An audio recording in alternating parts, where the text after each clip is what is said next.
ప్రాణ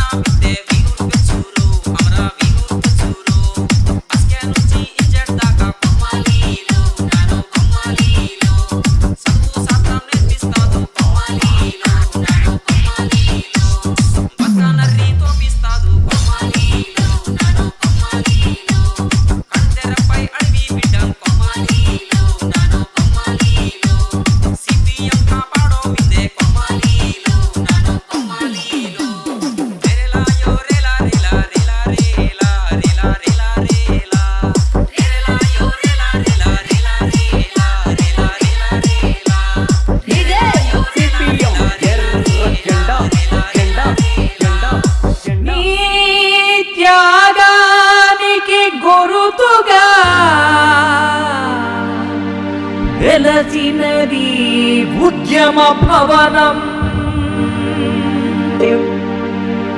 నీ చైతన్యపు దారిలోన కదిలింది యువతరం ఎర్ర జెండ ముద్దు బిడ్డడా సుందరయ్య వారసుడా కామ్రేడు రామకృష్ణ అందుకో లాల్ సలాం లాల్ సలాం లాల్ సలాం లాల్ సలాం ఈ త్యాగం అమోఘం ఆశయాల సమాగమం మరువబోదు రామకృష్ణ నిను ఖమ్మం నీ త్యాగం అమోఘం ఆశయాల సమాగమం మరువబోదు రామకృష్ణ నిను ఖమ్మం సౌధం రూపములోన నీ లక్ష్యం భవనం రూపములోన నీ లక్ష్యం సాక్ష్యంగా నిలుపుతుంది ఖానాపురం హవేలి ఖానాపురం ఖానాపురం హవేలి ఖానాపురం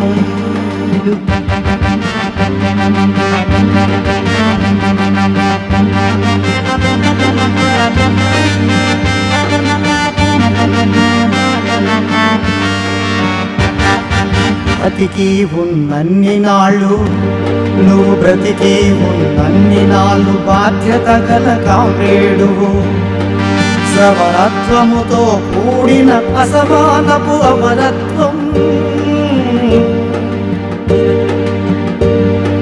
బ్రతికి ఉన్నన్ని నాళ్ళు బాధ్యత గల కామ్రేడువు సమరత్వముతో కూడిన అసమానపు అమరత్వం ఎంతమందికి ఉంటుంది రామకృష్ణ ఈ తత్వం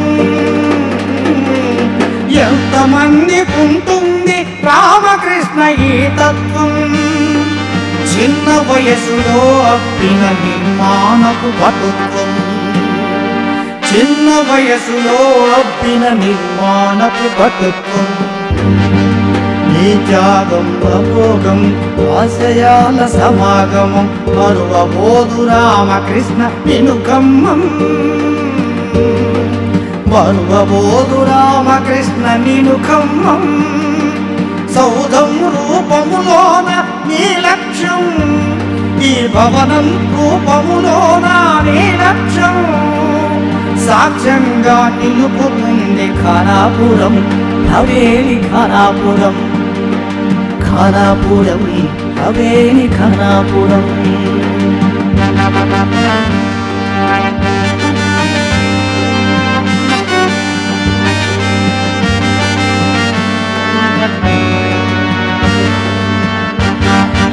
ఏ పని చేసిన గాని పార్టీకే చందాలని వర్గ పోరుతోనే ప్రజలు ప్రయోజనం పొందాలని ఏ పని చేసిన గాని పార్టీకే చెందాలని వర్గ పోరుతోనే ప్రజలు ప్రయోజనం పొందాలని అడుగడుగున నీవు పట్ట తపనే ఒక కొలమానం అడుగడుగున నీవు పట్ట తపనే ఒక కొలమానం కార్యకర్తలందరికీ నువ్వే కదా ప్రమాణం ఈ కార్యకర్తలందరికీ నువ్వే ఒక ప్రమాణం నీ త్యాగం అమోఘం ఆశయాల సమాగమం మరువబోదు రామకృష్ణ నిను ఖమ్మం మరువబోదు రామకృష్ణ నిను ఖమ్మం సౌధం రూపములోన నీ లక్ష్యం ఈ భవనం రూపములోన నీ లక్ష్యం సాక్ష్యంగా నిలుపుతుంది ఖానాపురం హవేలి ఖానాపురం ఖానాపురం హవేలి ఖానాపురం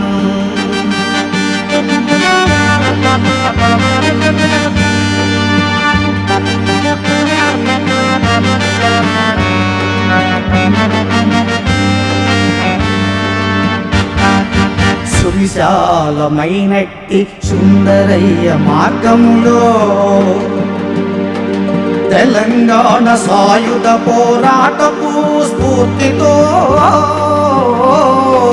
సువిశాలమైనట్టి సుందరయ్య మార్గంలో తెలంగాణ సాయుధ పోరాటపు స్ఫూర్తితో మంచి కంటి చిరావూరి బోడగుడి బాట నడిచి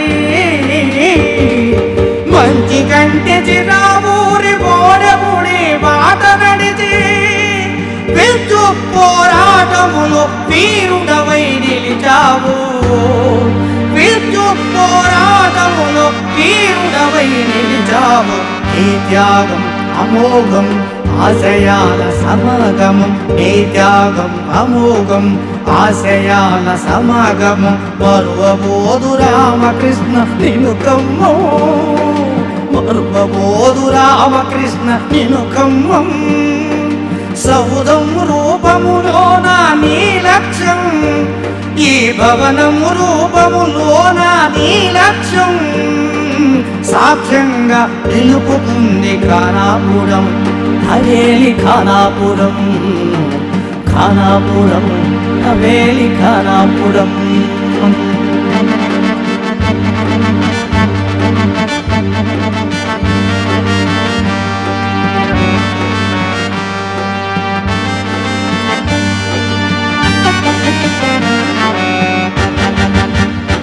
నీతో జతగా నడిచిన తమ్ముళ్ళు చెల్లెళ్ళు నీ వాటిని కొలుస్తున్న నీ కుటుంబ సభ్యులు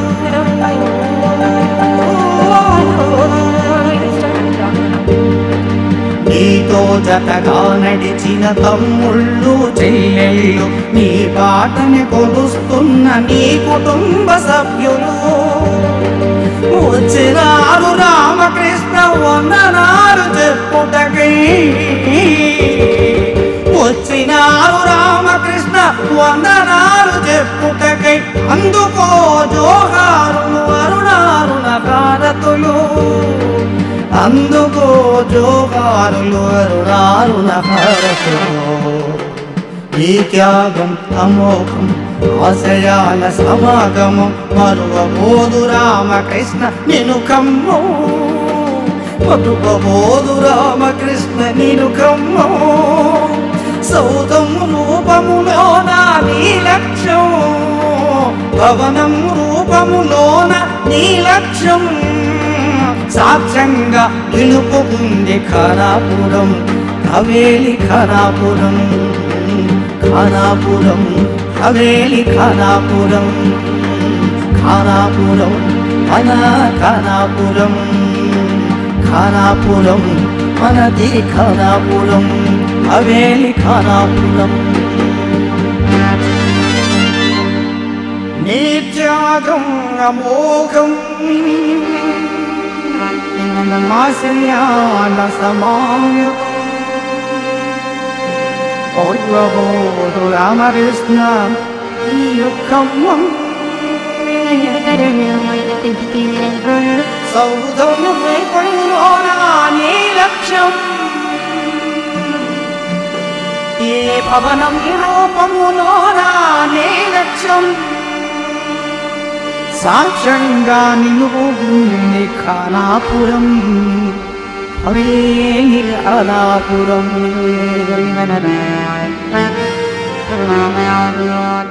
ఎక్కిన పాటరా శ్రమదేవుల రక్తముతో ఎరుపెక్కిన పాటరా హక్కులెన్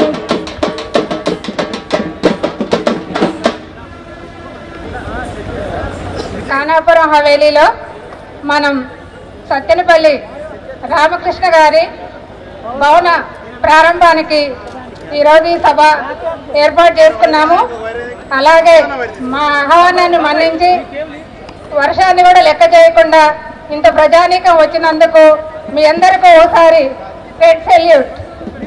అలాగే సత్తెనపల్లి రామకృష్ణ గారు మన ఉద్యమానికి ఎంతో విద్యుత్ పోరాట యోధుడిగా చాలా కష్టపడి తన ప్రాణాన్ని కూడా లెక్క చేయకుండా మనకు విద్యుత్ పోరాటంలో చనిపోయి అయినా మనని గత స్మృతులు మళ్ళీ అతని జ్ఞాపకం తెచ్చుకునేలాగా ఖానాపురం హవేలీలో భవనం నిర్మించడం జరిగింది.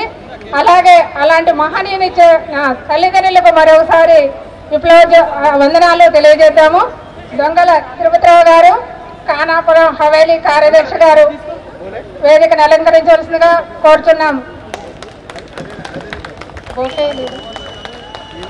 అలాగే మన ఆహ్వానాన్ని మన్నించి విచ్చేసిన ముఖ్య అతిథి అయిన కామ్రేడ్ కేకే శైలజ టీచర్ గారు, కేంద్ర కమిటీ సభ్యురాలు, అలాగే కేరళ రాష్ట్ర మాజీ ఆరోగ్య శాఖ మంత్రి గారు ఆహ్వానాన్ని మన్నించి వచ్చినందుకు శుభాకాంక్షలు తెలియజేస్తూ వేదికని అలంకరించవలసిందిగా కోరుచున్నాను. అలాగే కామ్రేడ్ తమ్మినేని వీరభద్రం గారు, తెలంగాణ రాష్ట్ర కార్యదర్శి మరియు ఖమ్మం పార్లమెంట్ అసెంబ్లీ నియోజకవర్గ సభ్యులు వేదికను అలంకరించవలసిందిగా కోరుచున్నాం. కామ్రేడ్ బి వెంకట గారు, కేంద్ర కమిటీ సభ్యులు వేదికను అలంకరించవలసిందిగా కోరుచున్నాం.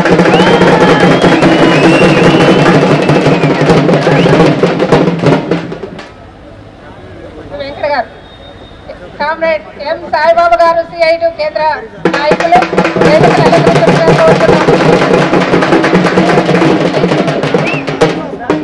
కామ్రేడ్ పోతేని సుదేశన్ గారు, రాష్ట్ర కార్యదర్శి వర్గ సభ్యులు వేదిక మీద రావాల్సిందిగా కోరుతున్నాం. అలాగే కామ్రేడ్ నున్నా నాగేశ్వరరావు గారు, ఖమ్మం జిల్లా కార్యదర్శి గారు వేదిక మీద రావాల్సిందిగా కోరుతున్నాం. కామ్రేడ్ పి సోమయ్య గారు, రాష్ట్ర నాయకులు వేదిక మీద రావాల్సిందిగా కోరుతున్నాం. అలాగే పొన్న వెంకట్ పాలడుగు భాస్కరరావు గారు, రాష్ట్ర నాయకులు పాలడుగు భాస్కరరావు గారు, రాష్ట్ర నాయకులు వేదికను అలంకరించాల్సిందిగా కోరుతున్నాం. కామ్రేడ్ ఎర్ర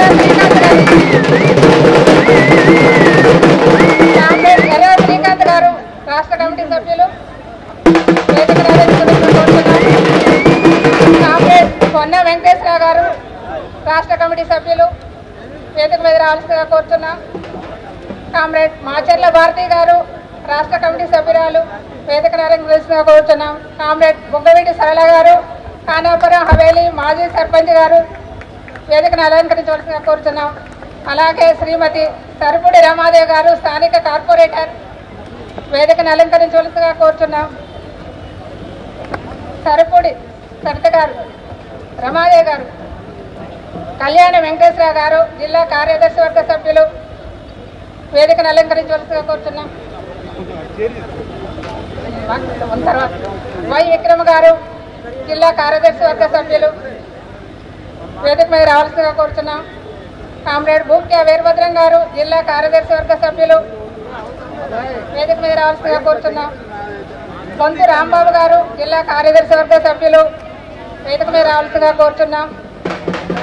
చింతల చెరువు కోటేశ్వరరావు గారు, జిల్లా కార్యదర్శి వర్గ సభ్యులు.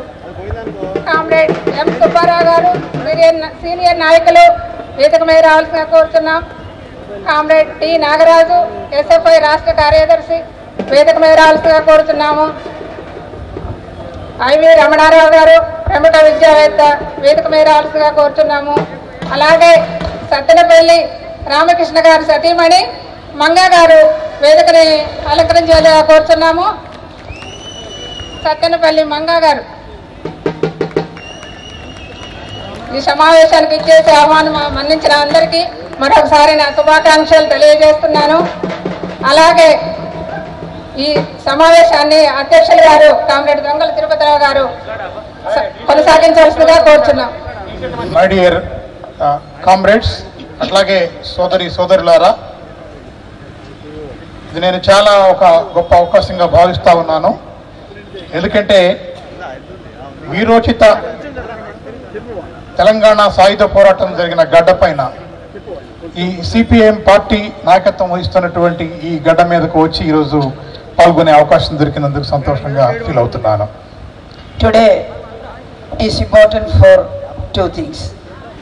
As you all know, May 19th is the Memorial Day of our beloved comrade P. Sundaraiah. And today we are inaugurating a Mandal Committee office in the name of our brave martyr Ramakrishna. And I am proud to say that our party build a memorial building for brave Ramakrishna, who became martyr in the electricity movement and that struggle in 2000. I think you all remember brave Ramakrishna, and you do justice to the comrade's memory. We inaugurated an office. I congratulate all the comrades behind this and the area or Mandal Committee Secretary especially, who are the leader of this memorial building. మిత్రులారా, మీకు తెలుసు మన నాయకుడు P Sundarayya గారికి సంబంధించినటువంటి మనం జ్ఞాపకం కూడా మనం ఈ మే 19th చేసుకుంటా ఉంటాము. అట్లాగే మరొక గొప్ప పోరాట యోధుడు విద్యుత్ ఉద్యమంలో 2000 సంవత్సరంలో అసూలు బాసినటువంటి సత్తెనపల్లి రామకృష్ణ జ్ఞాపకంగా కూడా మనం ఈరోజు ఈ కార్యక్రమం జరుపుకుంటా ఉన్నాము. ఒక మండల్ కమిటీ ఆఫీస్ సత్తెనపల్లి రామకృష్ణ పేరు మీద ఆయన జ్ఞాపకానికి న్యాయం చేస్తూ ఇంత పెద్ద ఎత్తున ఈ రకమైనటువంటి భవనం కట్టడం చాలా గొప్ప విషయం. అందుకు నేను మీ అందరినీ మనసారా అభినందిస్తా ఉన్నాను. ప్రత్యేకించి ఈ మండల కమిటీ సెక్రటరీకి నా ప్రత్యేకమైన అభినందనలు, ఈ కృషి తీసుకున్నందుకు, ఈ రకంగా చేసినందుకు. When the comrades invited me to inaugurate this office and have a speech on Sundaraya Memorial Day, I was very happy, but only for one thing, a little bit sad, because today is Nayanar Memorial Day also. Nayanar passed away May 19th. And Nayanar's wife, Sharada teacher, also invited me to have lunch with her today. It is the 20th death anniversary of beloved comrade E.K. Nayanar. మిత్రులారా, ఈరోజు ఈ భవన ప్రారంభోత్సవానికి రావటం జరిగింది. ఎట్లాగైతే సుందరయ్య గారి memorial డేనో ఇది, అట్లాగే మరో కామ్రేడ్, మన కామ్రేడ్ నయనార్ కూడా చనిపోయిన రోజు ఇదే. 19వ తారీఖున ఆయన కూడా మనల్ని వీడి వెళ్ళారు.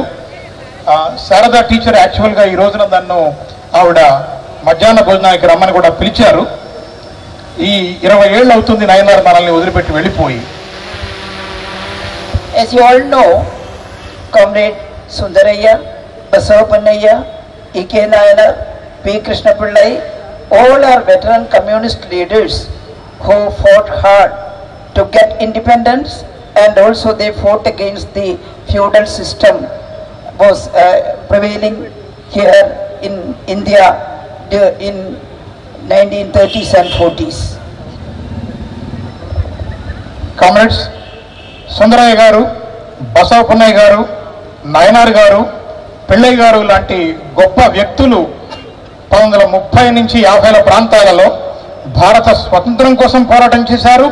అట్లాగే ఈ భూస్వామ్య వ్యవస్థను నాశనం చేసేందుకు కూడా దాని మీద కూడా వీళ్ళు పోరాటం చేశారు. People are asking, what is the difference between a communist party and a bourgeois party? Someone are saying all are same. All political parties are same. But we cannot say so. The difference between the bourgeois parties, Congress, BJP, and the Communist Party is the difference in the ideology. Communist Party believes in building socialism, the complete democracy, and go to socialism. What is meant by socialism? Socialism is nothing but opportunity to work. To everybody should get the opportunities to work, and they should get according to their work from the society. All are equal. All are equal in socialism. It is different from capitalism. Capitalism is not like that. It is the main thing of capitalism is exploitation. They are exploiting the toiling masses. They are exploiting the workers, and the corporates have become richer and richer. At the same time, the poor workers have become poorer and poorer. That is the difference between socialism and capitalism. అట్లాగే చాలా మంది మమ్మల్ని అడుగుతూ ఉంటారు, ఇది కూడా ఒక రాజకీయ పార్టీయే కదా, సిపిఐఎం కూడా అన్ని రాజకీయ పార్టీ లాగానే కదా, మిగతా వాటికి దీనికి ఉన్న తేడా ఏంటి అని. కాంగ్రెస్, బీజేపీ అన్ని రాజకీయ పార్టీల్లాగా సిపిఐఎం కూడా అదే రకమైన రాజకీయ పార్టీ కాదు. ఒక ప్రధానమైన తేడా ఉంది. ఆ ప్రధానమైన తేడా ఏంటంటే భావజాలంలోనే ఉంది, ఐడియాలజీయే తేడా ఉంది. ఆ ఐడియాలజీ ఏమిటి అంటే సిపిఐఎం సోషలిజానికి, సామ్యవాదానికి, ప్రజాస్వామ్యానికి కట్టుబడి ఉంది.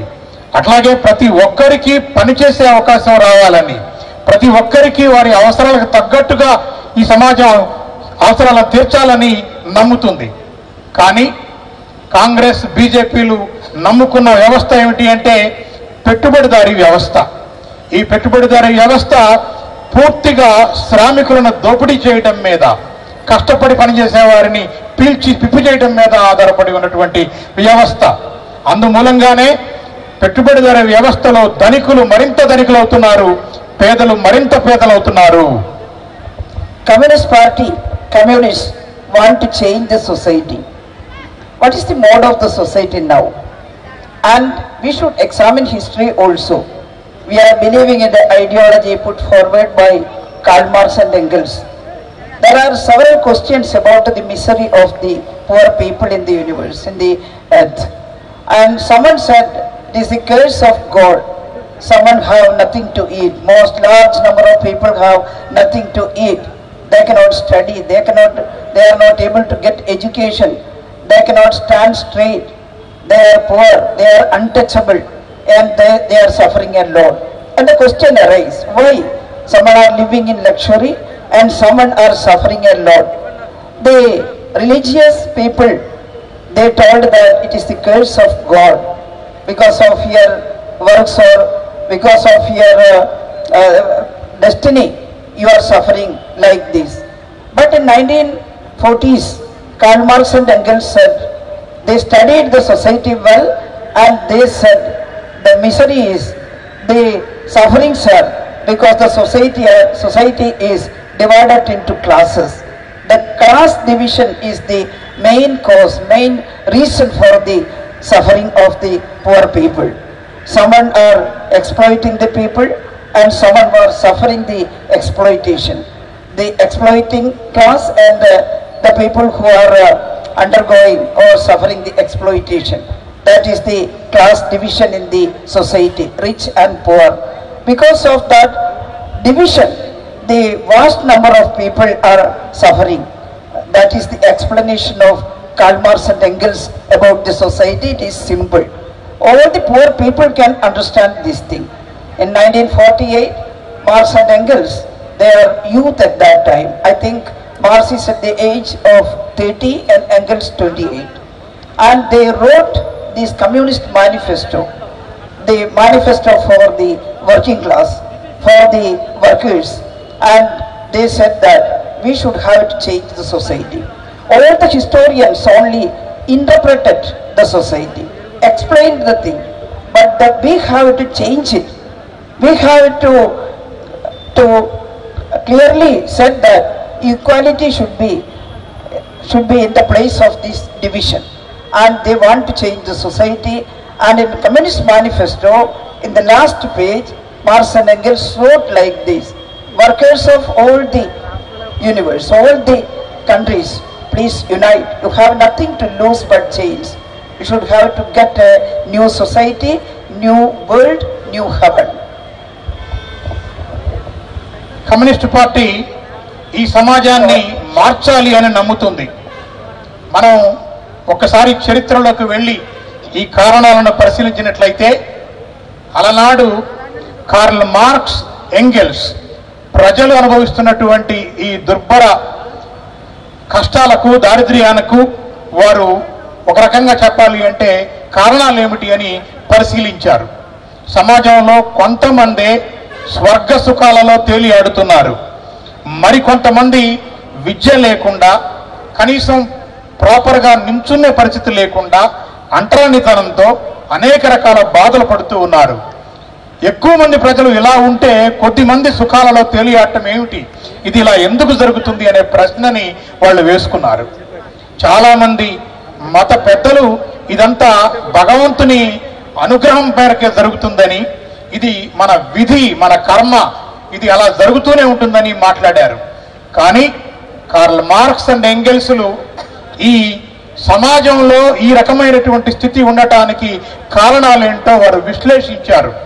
సమాజం వర్గాలుగా విడిపోయి ఉంది, వర్గ విభజన కారణంగానే ఇది జరుగుతుంది అనేది వాళ్ళు గమనించి మనకు చెప్పారు. ఒక వర్గం మరొక వర్గాన్ని దోపిడీ చేస్తోంది. కొద్ది మందిగా ఉన్న ధనిక వర్గం విశాల ప్రజాబాహుళ్యాన్ని, ఎక్కువ మందిగా ఉన్న పేదవారిని దోపిడీ చేస్తోంది. ఈ వర్గ విభజన కారణంగానే ఈ రకమైనటువంటి సమస్యలు వస్తున్నాయి అని చెప్పి కూడా వారు కనుక్కున్నారు. దీనినే చాలా చిన్న వయసులలో 20-28 ఏళ్ల వయసులలోనే వారు అద్భుతంగా కమ్యూనిస్టు పార్టీ ప్రణాళిక అనే పేరుతో ఒక మహత్తరమైన రచన చేశారు. అందులో కూడా ఈ వర్గ పోరాటం గురించి, వర్గ విభజన గురించి వారు మాట్లాడారు. అంతేకాదు వారు ఏం చెప్పారంటే, ఇప్పటి వరకు తత్వవేత్తలు ప్రపంచాన్ని గురించి వ్యాఖ్యానించారు రకరకాలుగా, కానీ నిజానికి చేయవలసింది ఏమిటంటే ఈ ప్రపంచాన్ని మార్చడం చేయాలి, వ్యాఖ్యానించడంతో సరిపోదు అని కూడా వారు చెప్పారు. అంతేకాదు శ్రామికులందరూ కూడా సమైక్యంగా ముందుకు రావాలని, కర్షక కార్మిక శ్రామిక వర్గం కలిసి పోరాడితే పోయేదేమీ లేదు, సంఖ్యలు తప్ప, అప్పుడు మాత్రమే ఈ సమాజంలో మనం మార్పును చూస్తామని కూడా వారు తమ రచనల ద్వారా మనకు చెప్పి ఉన్నారు. The toiling masses all over the world got inspired by these words, and they started to organize the working class, and they started great struggles against the capitalism and against the imperialism and against the feudalism, against the exploiting classes. And that is why we are saying it is different from bourgeois ideology, and we should examine how communism came to India, how communism came to Telangana, how communism came to Kerala. In 1930s and 40s, we all were aware of this communist ideology. Some people wrote about communist ideology in Telugu and Malayalam and Hindi, all languages in India. And they came to know what is this ideology. And we are also eagerly looking at the revolution happened in Soviet Russia 1917 and what changes were happening there. We are very eager to know about the changes after the communist or the socialist revolution happened in Soviet Russia. They organized the working class according to Marx and communist ideology and had their revolution, the great socialist revolution in 1917, and after that how they built a state with equality and how they were out from the exploitation of the Tsar rule. ఈ రోజున శ్రామిక వర్గం ఖచ్చితంగా మళ్ళీ కలిసి పోరాటం చేయాల్సిన పరిస్థితి ఉంది. ఒక పక్క ఈ పెట్టుబడిదారీ విధానానికి వ్యతిరేకంగా పోరాడాలి, సామ్రాజ్యవాదానికి వ్యతిరేకంగా పోరాడాలి, భూస్వామ్య విధానానికి వ్యతిరేకంగా పోరాడాలి, దోపిడీ చేసే వర్గాలకు వ్యతిరేకంగా పోరాడాలి. ఇదే ప్రధానమైనటువంటి తేడా కమ్యూనిస్టు పార్టీలకు, ఇక్కడ ఉన్నటువంటి మిగతా బూర్జువా పార్టీలకు. అంతేకాదు మనం ఒక్కసారి గుర్తు చేసుకోవాలి, కమ్యూనిజం అసలు ఈ దేశానికి ఎలా వచ్చింది, తెలంగాణకు ఎలా వచ్చింది, కేరళకు ఎలా వచ్చింది, ఈ దేశంలో ఉన్న ఇతర ప్రాంతాలకు ఎలా వచ్చింది. 1930లు 40ల ప్రాంతాలలో ఈ కమ్యూనిస్టు ఐడియాలజీ, భావజాలం అనేది అన్ని ప్రాంతాలలో కూడా పెద్ద ఎత్తున వచ్చింది. వాటన్నిటిని మేము ఆసక్తిగా చదువుకున్నాము, నేర్చుకున్నాము. అంతేకాదు అంతకంటే కొద్దిగా ముందుగానే 1917లో సోవియట్ రష్యాలో మహత్తర అక్టోబరు విప్లవం ఒకటి విజయవంతంగా జరిగింది. ఒక సమాజ స్థాపన జరిగింది. దాని మూలంగా అక్కడ శ్రామికులు మార్క్స్ ఎంగెల్స్లు ఏ స్వప్నాన్ని అయితే కలగన్నారో అక్కడ ఆ స్వప్నాన్ని వాళ్ళు నిజం చేయగలిగారు. అద్భుతంగా వాళ్ళు సమానత్వంతో జీవించారు. అది మనందరం తెలుసుకొని ఉత్తేజితులం కూడా అయ్యాము. I will not explain all the history here because it is raining. Rain is coming again. You are all wet. There was a very good procession. The hundreds of people were participating in it, but all are wet now, and you should go to home. and we should have it to conclude the meeting soon. But in 1930s and 40s, our freedom fighters, among them P. Sundaraya was there, Basavapaniya was there, Surjit Singh is there, EMS was there, and also the Krishnapalla and all comrades who are leading the freedom struggles here. We were fighting against the British rule to more than 200 years. They conquered India and they were ruling the Britishers, and the poor India's people's fate is very pathetic at that time. And at the same time, during the British rule, feudalism is also rampant here.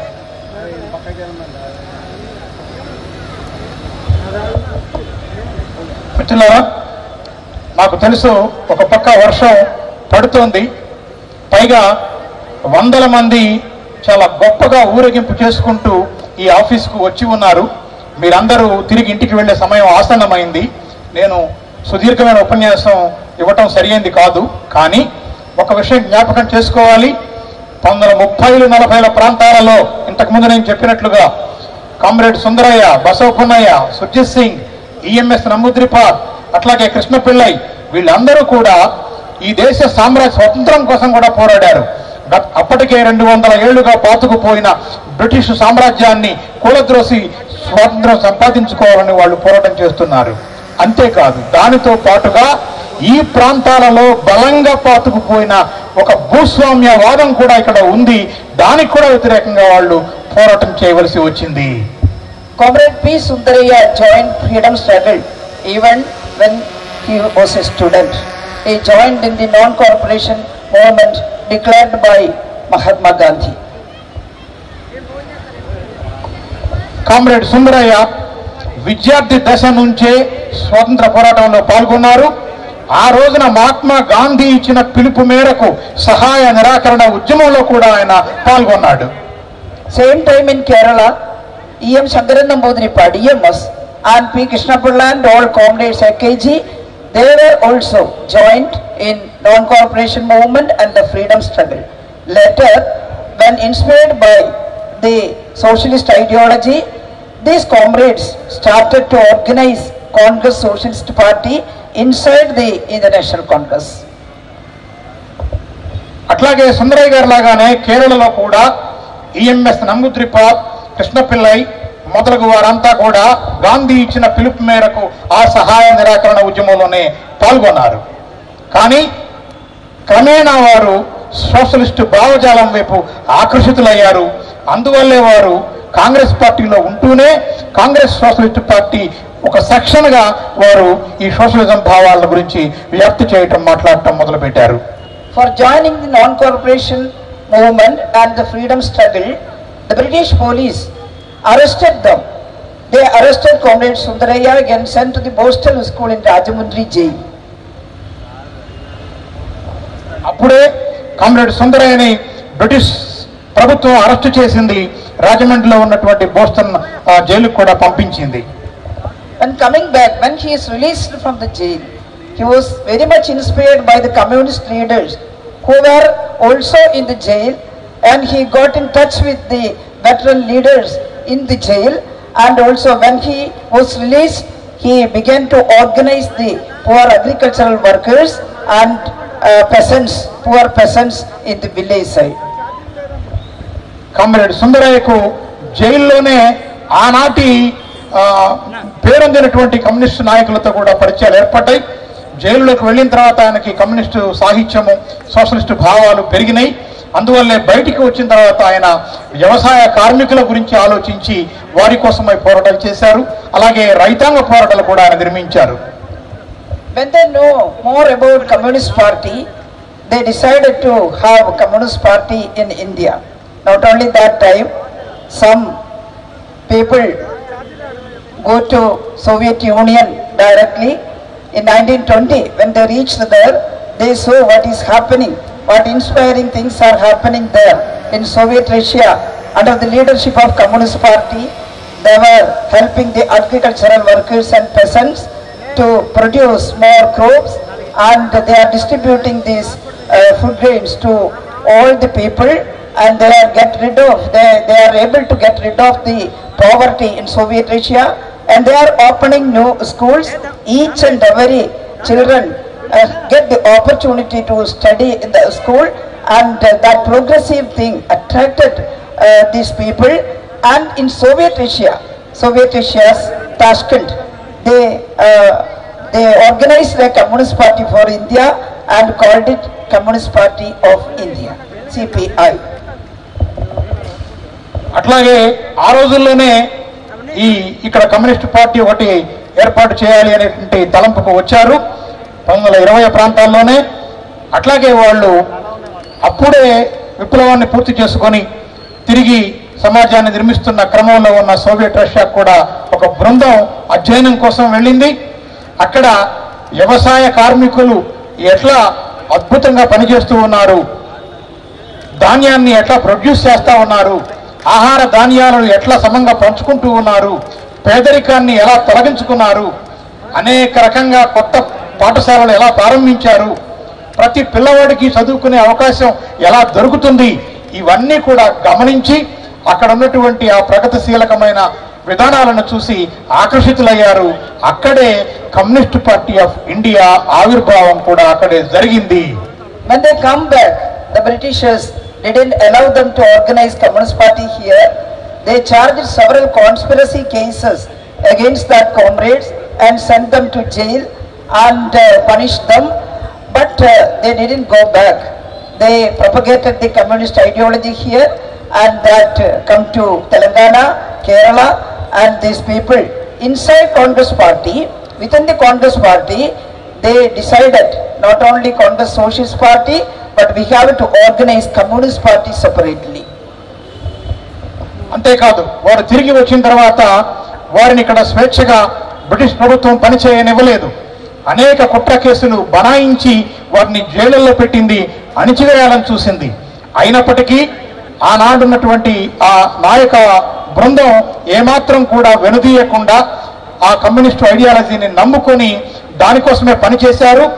Congress socialist పార్టీలో పనిచేయడం కాకుండా బయటకు వచ్చి ఒక communist పార్టీని భారతదేశంలోనే ప్రత్యేకంగా ఏర్పాటు చేసుకోవాల్సిన అవసరం ఉంది అని కూడా వారు ఆ రోజున నమ్మారు. In 1930s and 40s, under the leadership of Communist Party, great struggles happened here against the British and against the landlordism. 30-40లలో కమ్యూనిస్ట్ పార్టీ నాయకత్వాన ఇటు బ్రిటిష్ వారికి వ్యతిరేకంగా అట్లాగే ఇటు ఇక్కడ ఉన్నటువంటి జమీందారులకు వ్యతిరేకంగా అనేక రకాల పోరాటాలు చేసిన చరిత్ర ఈ కమ్యూనిస్ట్ పార్టీకి ఉంది. I don't know whether people are remembering the miseries people underwent during the feudalism in 1930s and 40s.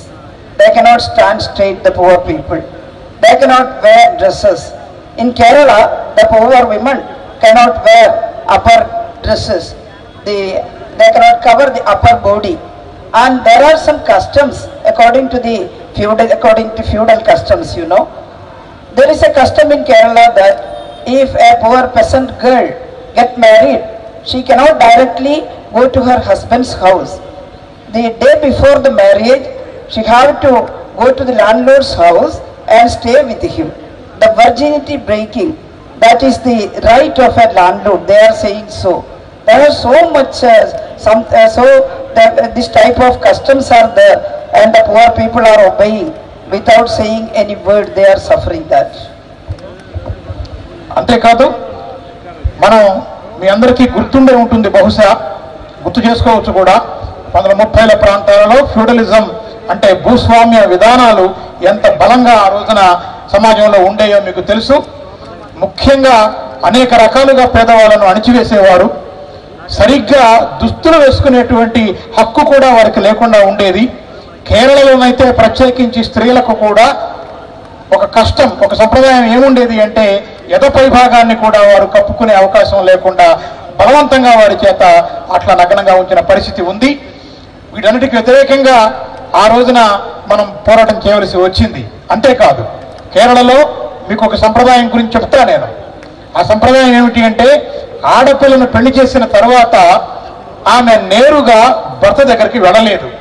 అంతకంటే ముందు రోజే ఆమె తన కన్యాత్వాన్ని అక్కడున్న భూస్వామికి సమర్పించుకుంటే గాని ఆమెను భర్త దగ్గరికి పంపరు. అంతటి నిరంకుశమైనటువంటి సంప్రదాయాల పేరుతో పేద ప్రజలను ఇబ్బంది పెట్టిన పరిస్థితి ఒకటి మనం చూసాము. Under the leadership of Communist Party, we fought hard, and there was some changes. Changed a lot. That is the difference between Communist Party and Bourgeois Party. In Kerala, in Telangana, we fought against the landlords to get right of a piece of land, to get food, and to get the right to wear dress, to get education. They fought hard. The poor peasants and agricultural workers joined together. Communist Party organized them, and they fought hard. In Telangana, 1946, we had an armed struggle here. After the second party congress of Communist Party decided to fight hard against the British, even armed struggle. And in Kerala, Travancore, and in West Bengal, in Tripura, and in Andhra Pradesh, here in Telangana, there was armed struggle, guerrilla fight against the feudal landlords and against the imperialist rulers. And in Telangana, they liberated more than 4,000 villages during that armed struggle, Telangana rebellion. And in that villages, the Communist Party provided food for all, and started education institutions, and started everything. All were equal there, no caste differentiation, no untouchability, and slowly these villages are moving to socialism. వీటన్నిటికి వ్యతిరేకంగా, ఇటువంటి మూఢనమ్మకాలకు వ్యతిరేకంగా, అనేక నియమాలకు వ్యతిరేకంగా communist పార్టీలు పోరాటం చేసినాయి. భూస్వాములకు వ్యతిరేకంగా పోరాటం చేసినాయి, తమ హక్కుల కోసం పోరాటం చేసినాయి, ఆహారం కోసం పోరాటం చేసినాయి, భూమి కోసం పోరాటం చేసినాయి. ఈ రకమైనటువంటి పోరాటాలన్నీ చేసిన సంగతి మీకు తెలుసు. అంతేకాదు 1946లో ఎట్లా అయితే ఒక సాయుధ పోరాటం జరిగిందో, సాయుధ రైతాంగ పోరాటం జరిగిందో మీ అందరికీ గుర్తుండే ఉంటుంది. అది కేరళలో జరిగింది, త్రిపురలో జరిగింది, వెస్ట్ బెంగాల్లో జరిగింది, ఆంధ్రప్రదేశ్ తెలంగాణలో జరిగింది. ఒక రకమైనటువంటి గెరిల్లా యుద్ధమే మీకు తెలుసు జరిగింది. ఆ రోజుల్లో 4,000 గ్రామాలను మనం విముక్తి చేసుకున్నాము. ఆ 4,000 గ్రామాలలో కమ్యూనిస్టు పార్టీ ప్రజలందరికీ ఆహారాన్ని అందించగలిగింది. అనేక విద్యా సంస్థలు ప్రారంభించింది. అక్కడ కులం లేదు, అంటరానితనం లేదు. అనేక రకాలుగా ప్రజలని సోషలిజం వైపు తీసుకువెళ్ళిన ఒక ఘనమైన చరిత్ర కమ్యూనిస్టు పార్టీకి ఉంది. Telangana is the land, brave land of Comrade P. Sundaraya and Comrade Mannu Swarajyam. So many leaders who directly participated in the armed struggle. Telangana ఒక గొప్ప పోరాట భూమి. కామ్రేడ్ సుందరయ్య, మల్లు స్వరాజ్యం లాంటి వారు ఇక్కడ తెలంగాణ రైతాంగ సాయుధ పోరాటంలో పాల్గొన్న ఒక ఘనమైన చరిత్ర ఉంది. But Britishers didn't allow to move forward. They want to nip the communist ideology in buds, and they sent their military forces, and they defeated Communist Party's revolution, and anti-revolution happened here. They suppressed or they defeated this thing, and several comrades were become martyrs in the police firing, and several get injured. Thousands of people get injured, and someone was sent to jail. It was a great struggle, comrade. It is only for the people to live in a dignified life in the village or in the earth. ఆ రోజుల్లో British వారు communist party చేస్తున్నటువంటి ఈ కార్యక్రమాలను ఎంత మాత్రమూ ఆమోదించలేదు.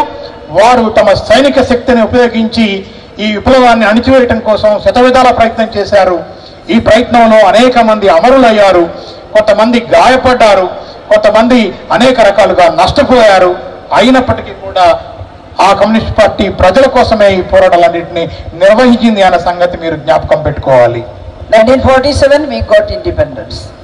We got independence because of this kind of struggles, movements, the peasant struggle and the workers struggle, TU trade union and the peasant union, because Kisan Sabha and all the student struggle, and at last we got independence. But what happened? What was the dream of the independent fighters, freedom fighters? What was that dream? మొత్తం మీద 1947లో మనకి ఈ పోరాటాల ఫలితంగా స్వతంత్రం అయితే వచ్చింది. రైతాంగ పోరాటాలు, శ్రామికుల పోరాటాలు, విద్యార్థుల పోరాటాలు, కార్మికుల పోరాటాలు, వీటన్నిటి మూలంగా మనం పెద్ద ఎత్తున పోరాడి ఎట్టికేలకు స్వాతంత్రం తెచ్చుకున్నాము. కానీ తెచ్చుకున్నాక ఏం జరిగింది, తెచ్చుకున్న తర్వాత ఇప్పుడేం జరిగింది, ఇది మనం గమనించాలి. The dream of the freedom fighters is nothing but equality, nothing but to get rid of the untouchability, the caste system, caste differentiation. All the people should get something to eat and they should be equal opportunity. So when we wrote our constitution under the leadership of Ambedkar, several discussion was there how we should have to rule India, and at last we decided our country should be democratic and our country should be secular and our country should be socialism.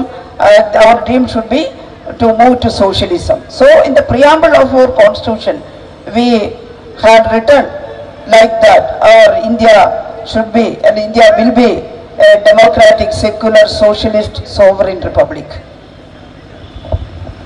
నిజానికి స్వతంత్రం వచ్చినప్పుడు మనం ఏం కలగన్నాము అని అంటే ప్రజలందరికీ సమానత్వం సిద్ధిస్తుందని, కులాలు పోతాయని, అంటరానితనం పోతుందని, ప్రతి ఒక్కరికి తమకు సరిపడినంత తినగలిగేటువంటి ఒక అవకాశం వస్తుందని, అందరికీ సమాన అవకాశాలు వస్తాయని మనం భావించాం. అందుకే డాక్టర్ బిఆర్ అంబేద్కర్ నాయకత్వాన ఎలా పరిపాలించాలి ఈ దేశాన్ని అనే విషయమై ఒక రాజ్యాంగాన్ని కూడా రాసుకున్నాం. ఆ రాజ్యాంగంలో ఏం రాసుకున్నాం మనం? ఇది ప్రజాస్వామ్య దేశంగా ఉండాలని, ఇది లౌకికవాద దేశంగా ఉండాలి అని, ఇది సామ్యవాదం వైపు ప్రయాణం చేయాలి అని ప్రియాంబుల్లోనే రాసుకున్నాము. ఇది ప్రజాస్వామ్య లౌకిక ప్రజాతంత్ర రాజ్యము అని మనం రాసుకున్నాము, గణతంత్ర రాజ్యము అని. Luckily in Kerala in 1957 we had a communist government. There are some changes there. West Bengal also, during the communist rule there are some changes, there were some changes. Tripura also. And the communist rule in Tripura and West Bengal is obtained and defeated by these forces, bourgeois forces. But in Kerala we are continuing. After the 76 years of independence, what is the fate of Indian people, Indian population? In all states you should have to examine. If our democracy, whether our democracy is full or it is actual democracy. What is meant by democracy? Democracy is nothing but equal opportunity. Even in the period of Greek philosophers, they said that democracy is nothing but, democracy not mean the happening of the change of government, but it is equal opportunity for the citizens. 1957లో మీకు తెలుసు కేరళలో communist ప్రభుత్వం వచ్చింది. మేము కొన్ని మార్పులు చేయడం కోసం ప్రయత్నం చేశాం. త్రిపురలో, వెస్ట్ బెంగాల్లో కూడా మీకు తెలుసు కమ్యూనిస్ట్ పార్టీ వచ్చింది. కానీ ఈ రోజున కేరళలో మాత్రం ఇంకా మేము ప్రభుత్వాన్ని నడుపుతానే ఉన్నాము. కానీ 76 ఏళ్ల స్వతంత్రం తర్వాత ఇవాళ మనం వెనక్కి తిరిగి చూసుకుంటే ఈ దేశంలో ప్రజాస్వామ్యం ఉందా? ఈ ప్రశ్నకు మనం సమాధానం తెచ్చుకోవాలి. ప్రజాస్వామ్యం అంటే ఏమిటి? ప్రజాస్వామ్యం అంటే గ్రీక్ ఫిలాసఫర్స్, గ్రీక్ తత్వవేత్తలు ఏనాడో చెప్పారు, కేవలం ప్రభుత్వాలు మారటం ప్రజాస్వామ్యం కాదు. ప్రజాస్వామ్యం అంటే సమాన అవకాశాలు ప్రజలందరికీ రావడం. అది వాళ్ళ వచ్చిందా అనే ప్రశ్న మనం వేసుకోవాలి. I cannot elaborate all the things, 1957 EMS became the Chief Minister of Kerala and a very good cabinet was there, and they decided, the first decision was to put forward the ordinance, eviction stay of eviction ordinance. No one should be evicted from their land. They are the owners of the land. The poor people was the owners of the land. They should get the land they standing. So the eviction stay ordinance we started. మీకు తెలుసు 1957లో EMS నమూద్రిపాద్ ముఖ్యమంత్రిగా ఒక ప్రభుత్వం ఏర్పడింది, మంచి క్యాబినెట్తో ఏర్పడింది. దాని మొట్టమొదటి నిర్ణయం ఏమిటి అంటే, ఏ రైతులైతే, ఏ శ్రామికులైతే తమ భూమిని సాగు చేసుకుంటున్నారో ఆ భూముల నుంచి ఎవరిని కూడా బయటకు పంపే ప్రశ్నే లేదు. అది ఆ భూమి హక్కుదారులు వాళ్లే అవుతారు అనే విషయాన్ని అది తీర్మానం చేసింది. నో ఎవిక్షన్ రెజల్యూషన్ అనే దాన్ని ఒకదాన్ని ఆ రోజున చేసింది. 1960s we had the Land Reform Act in Kerala under the leadership of left government. 1960లోనే మేము భూ సంస్కరణల చట్టం కేరళలో వామపక్ష ప్రభుత్వం కింద చేయగలిగాం మేము. Now most of the Kerala have a piece of land under their ownership. ఇప్పుడు కేరళలో మెజారిటీ ప్రజలకు తమకంటూ వారి కొంత భూమి ఉండే పరిస్థితి ఉంది. We started education reforms. We started under the health reforms and so many things. We started the total literacy program and total literacy we achieved in Kerala. 100% literacy. అంతేకాదు మేము అనేక విద్యా సంస్కరణలు తీసుకొచ్చాము, ఆరోగ్య సంస్కరణలు తీసుకొచ్చాము.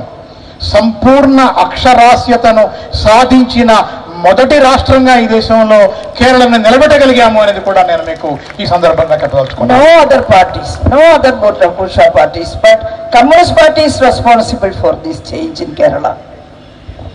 ఏ ఇతర బూర్జువా రాజకీయ పార్టీకి కూడా ఈ క్రెడిట్ లో భాగం లేదు. ఇది కేవలం కమ్యూనిస్టు పార్టీ పాలన ఉండటం మూలంగానే ఈ సంపూర్ణ అక్షరాస్యత అనేది సాధ్యపడింది అనేది కూడా మీరు తెలుసుకోవాలి. Now the Kerala is in the forefront of most of the social indices.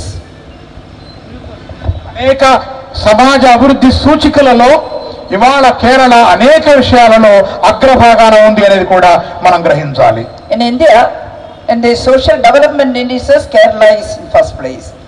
And in health sector, Kerala is in first place. Literacy, I said, Kerala is in first place. And this child mortality rate, maternal mortality rate, all the indices in health sector, Kerala is in the forefront. అంతేకాదు సామాజిక అభివృద్ధి సూచీలో మొదటి ప్లేస్లో ఉంది, అట్లాగే ఇన్ఫ్రాస్ట్రక్చర్లో మొదటి ప్లేస్లో ఉంది, అక్షరాస్యతలో మొదటి ప్లేస్లో ఉంది, చిన్న పిల్లల మరణాలను తగ్గించడంలో అగ్రభాగాన ఉంది, అట్లాగే మొత్తంగా మరణాలను తగ్గించడంలో కూడా అగ్రభాగాన ఉంది. I'm not saying there are no problems in Kerala.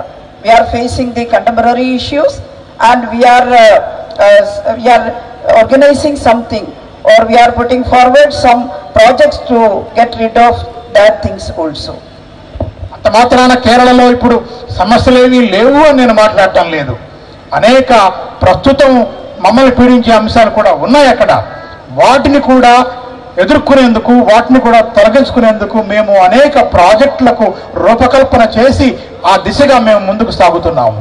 The last government under the leadership of Comrade Pinarayi Vijayan, I was also there in the cabinet as Health and Social Justice Minister, and that ministry put forward some missions, declared some missions, 4 missions especially. One is Harita Kerala mission, the second is Ardhra mission for health sector, third is education reform mission, and the last one life mission to build houses for the poor. మీకు తెలుసు, పినరయి విజయన్ ముఖ్యమంత్రిగా గత ప్రభుత్వం, ఈ term కాకుండా అంతకుముందున్న టర్మ్లో నేను ఆరోగ్య శాఖ మంత్రిగా పనిచేశాను. ఆ పనిచేసిన టైంలోనే మేము ముఖ్యంగా 4 మిషన్స్ని మేము చేపట్టాం. అది కేరళ ఆరోగ్య రంగం గురించి, కేరళ విద్యా సంస్కరణల గురించి, అట్లాగే కేరళలో చిన్న ఇళ్ల నిర్మాణం గురించి, ఇంకా ఇట్లా 4 మిషన్స్ని మేము చేపట్టి పూర్తి చేశాము. Under the life mission, we conducted a survey last time, who have no houses to live, proper houses to live, and we want to give houses to all families who apply to the government, and we got more than 6 lakh applications in the first time, and we started. Last time we built 4 lakh houses and give the keys to the poor people to stay.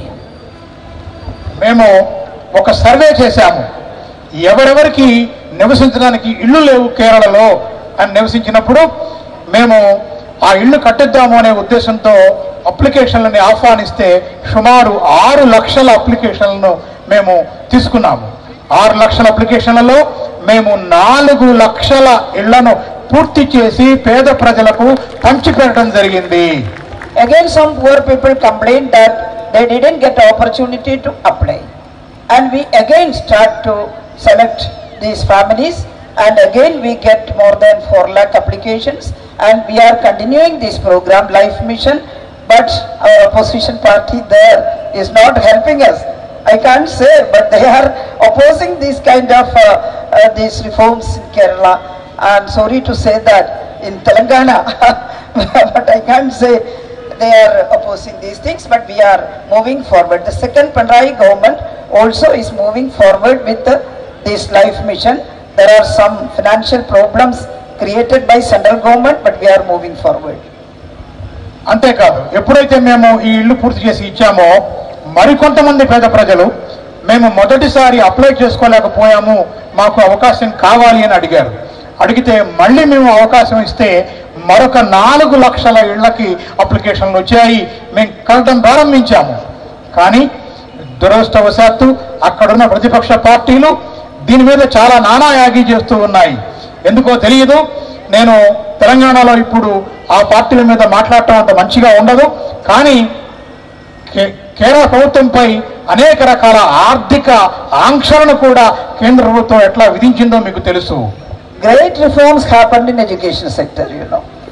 We granted or we give 1 crore to 2 crore to lower primary school to build modern building, and 3 crores to upper primary schools, 5 crore to 10 crores for high schools, and the schools become most modern. More than 60,000 classrooms become smart classrooms in Kerala. మేము అనేక గొప్ప సంస్కరణల్ని విద్యారంగంలో ప్రవేశపెట్టాము. ఆఖరికి ప్రాథమిక పాఠశాలకు 1 నుంచి 2 కోట్ల వరకు ఇచ్చాము. అట్లాగే అప్పర్ ప్రైమరీ స్కూల్ మాధ్యమిక పాఠశాలలకి 3 కోట్ల వరకు ఇచ్చాము.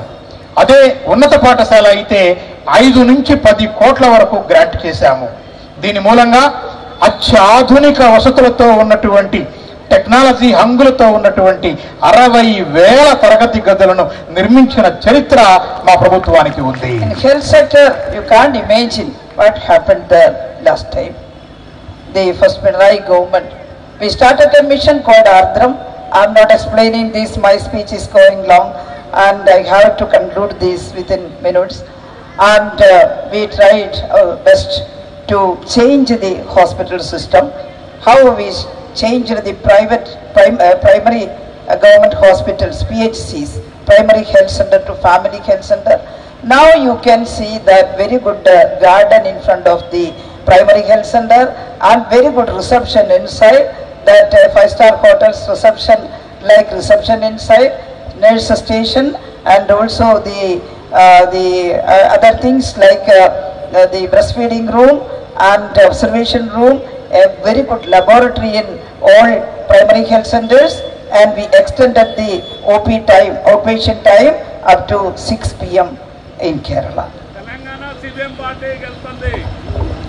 అట్లాగే మిత్రులారా, వైద్య రంగంలో మేము చేసిన కృషి కూడా కొంత మీకు చెప్పాలి.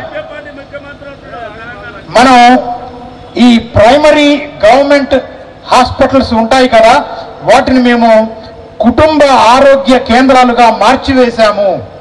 ప్రతి కుటుంబ ఆరోగ్య కేంద్రం ముందు ఒక అద్భుతమైన పచ్చటి తోట ఒకటి ఉంటుంది, లోపల అందమైన రిసెప్షన్ ఉంటుంది. అది మీకు 5-స్టార్ హోటల్ని తలపించేలాగా రిసెప్షన్ ఉంటుంది. ఒక నర్సు స్టేషన్ ఉంటుంది. అంతేకాదు లోపల తల్లులు పిల్లలకి పాలివ్వటానికి ఒక ప్రత్యేకమైన గది ఉంటుంది. అద్భుతమైన లాబొరేటరీ ఉంటుంది.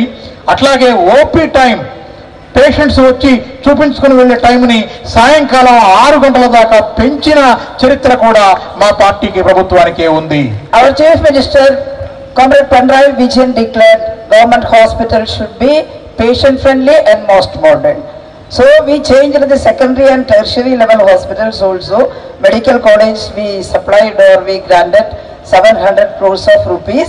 We were allowing this amount from the Infrastructure Investment Fund Board. I am not explaining everything here, but changed a lot, you know. I'm not explaining everything.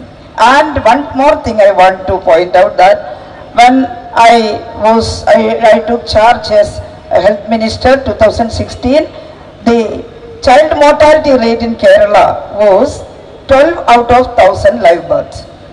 That was the less number in India, and but we decided to make it a single digit, and we worked hard. We put forward several projects for that, and when we examined in 2020, it reduced from 12 to 5.4. మా ముఖ్యమంత్రి పినరయి విజయన్ గారు మాకేం చెప్పారు అంటే, ప్రతి hospital కూడా రోగులకు స్నేహపూర్వకంగా ఉండాలి, అత్యంత ఆధునికంగా ఉండాలి అని చెప్పారు. అందుకనే రెండవ స్థాయి హాస్పిటల్స్ కానివ్వండి, చివరి స్థాయి పై స్థాయి హాస్పిటల్స్ కానివ్వండి, వాటన్నిటికీ కూడా మేము ఆధునిక సౌకర్యాలను కల్పించాము. ముఖ్యంగా వైద్య కళాశాలలకు 700 కోట్లను కూడా మేము కేటాయించి అనేక రకాలుగా వాటికి మద్దతునివ్వడం జరిగింది.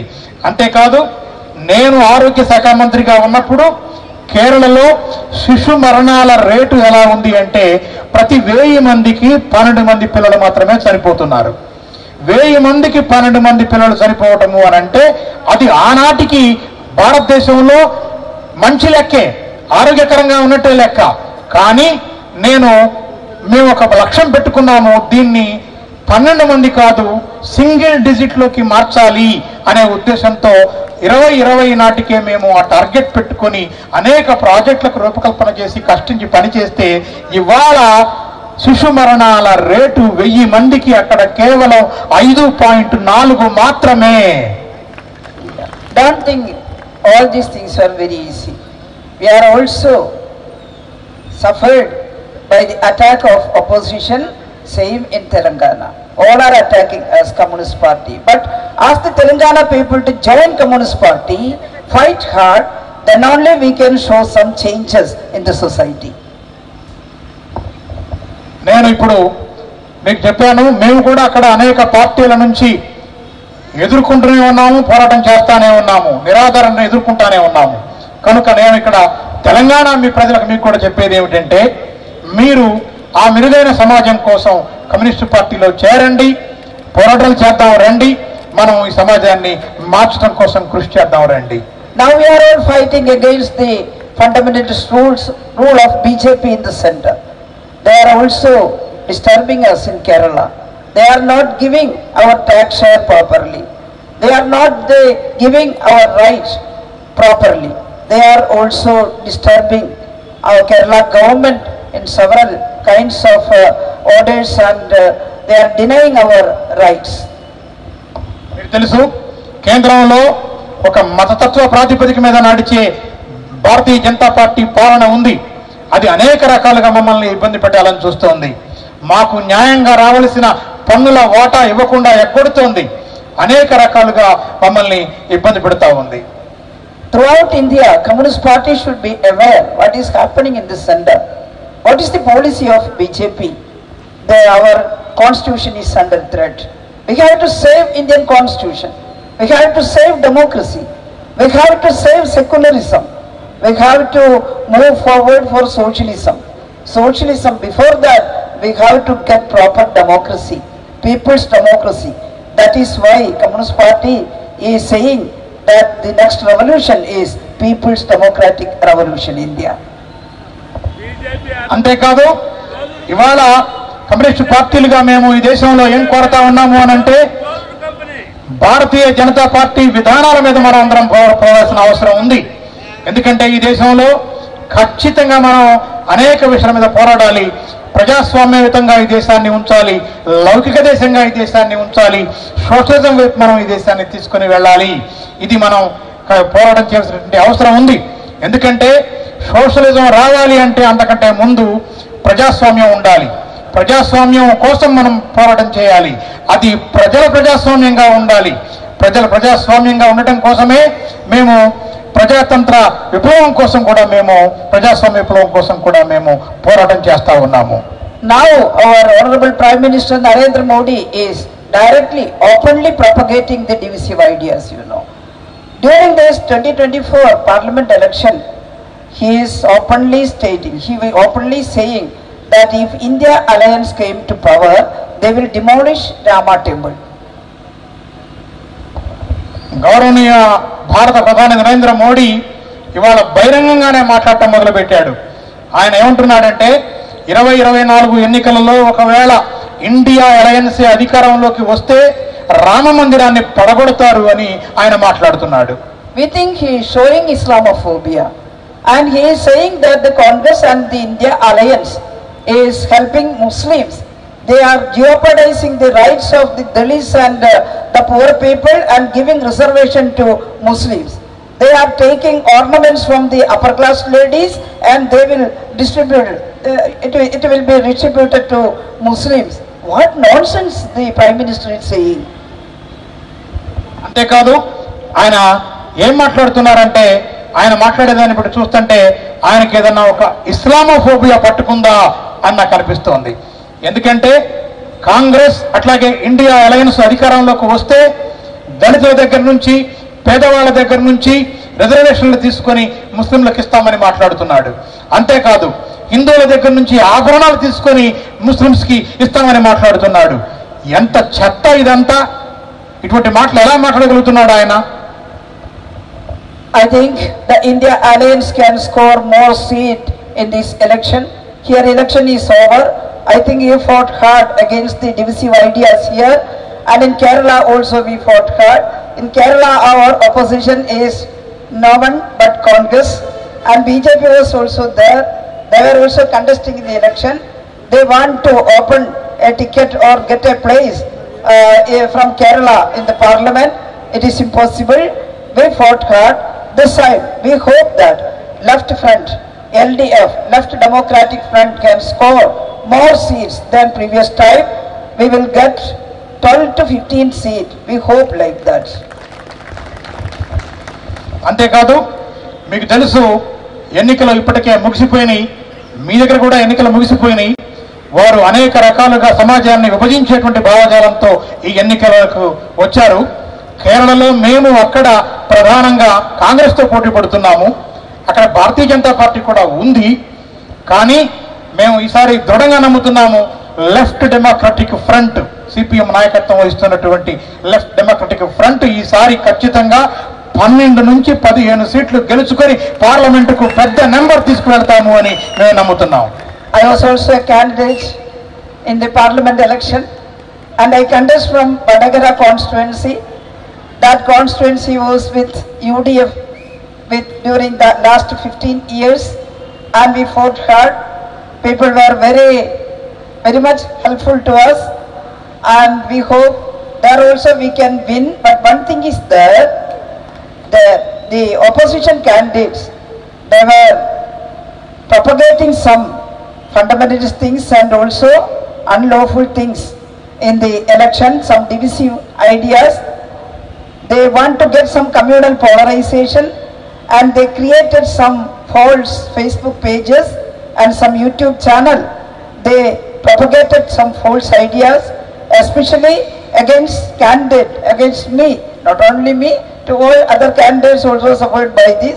We have to answer all these false propaganda, but our comrades fought hard and people were pro to us, and I hope I can also win and I can capture that constituency from UDF and we can win that.